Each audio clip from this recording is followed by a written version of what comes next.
이번에 얘기해볼 주제는 나는 왜 왜를 묻는가예요. 왜를 묻는다는 거는 이유나 의도나 목적을 묻는 건데, 저는 이거를 나는 왜 라고 해서 저한테도 많이 쓰지만 다른 사람이나 다른 상황에도 이런 걸 많이 묻고 대입하는 편이에요. 그래서 나는 왜를 왜 이렇게 좋아할까를 생각을 해보니까, 그러니까 왜 그렇게 자주 할까를 생각해보니까 세 가지 이유가 있는 것 같더라고요. 우선 첫 번째로 태도 때문인데, 태도 중에 하나가 상대방의 의도에 맞게 행동한다 라는 게 하나 있거든요. 이게 왜 그러냐면, 제가 주관이 없다라기보다는 저의 어떤 선호도가 엄청 극명하지도 않고 감정 기복이 막 엄청 크지도 않고 딱히 싫어하는 게 있지도 않고 이거 아니면 안 된다고 좋아하는 것도 없고 이런 성향이다 보니까 상대방에게 맞추는 게 오히려 효율적이라는 생각이 드는 거예요. 예를 들면 저는 어디 가서 줄을 서서 맛있는 걸 먹지 않거든요. 근데 다른 사람들이랑 있을 때는 줄 서서 먹어요. 왜냐면 다른 사람들의 어떤 목적이, 의도가 음식이라고 하면 나는 음식 때문에 줄 서서 기다리는 건 싫지만 그냥 그들과 함께 있는 시간이라고 여겨서 그것으로 가치를 옮기면 충분히 저는 그게 의미 있다고 생각하기 때문에 다른 사람들이랑은 그렇게 줄 서서 음식을 먹을 수 있거든요.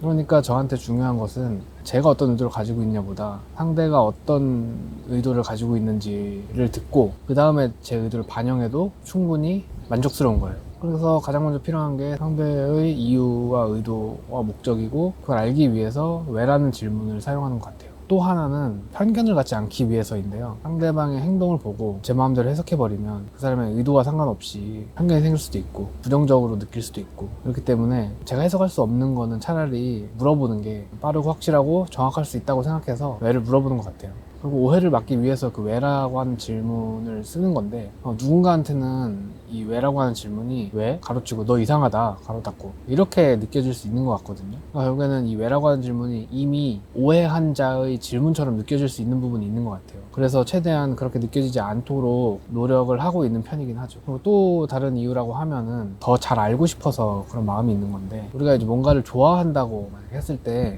그거 자체를 좋아하는 경우도 있지만 그것 안에 들어있는 어떤 몇 가지 가치를 좋아하는 것이라고 생각이 들거든요. 예를 들면 누군가 엽떡을 좋아한다고 했을 때 떡볶이를 좋아하는 건지 매운 걸 좋아하는 건지 아니면 엽떡 그 특유의 맛을 좋아하는 건지를 모르잖아요. 근데 만약에 상대방의 이유를 미리 알 수 있으면 다음에 뭐 떡볶이를 시켜야 될 때 다른 매운 떡볶이를 추천해 줄지 먹었던 엽떡을 또 시킬지에 대한 선택을 조금 더 잘 할 수 있는 거잖아요. 그러니까 그 왜를 묻는 게 지금 당장 궁금한 것도 있지만 나중을 준비할 수 있거나 뭐 대비할 수 있다 이런 측면도 있어서 그런 것 같아요. 지금까지는 제가 왜라고 하는 질문을 왜 그렇게 하는지에 대해서 이유를 말한 건데, 저는 이런 이유를 갖고 있어도 누군가는 이거를 부담스러워해서 그런 건지 이런 걸로 갈등을 가진 적이 없진 않아요. 그래서 이제는 초반에는 작은 질문 하는 것조차도 조심스럽게 접근할 때가 많은데, 그 질문 자체도 싫어할지 좋아할지 모르니까. 그런데도 조금 가까워지거나 친해지면 아직까지도 이 왜라고 물어보는 행동 자체를 관계 발전 측면에서 적극적으로 쓰는 것 같아요.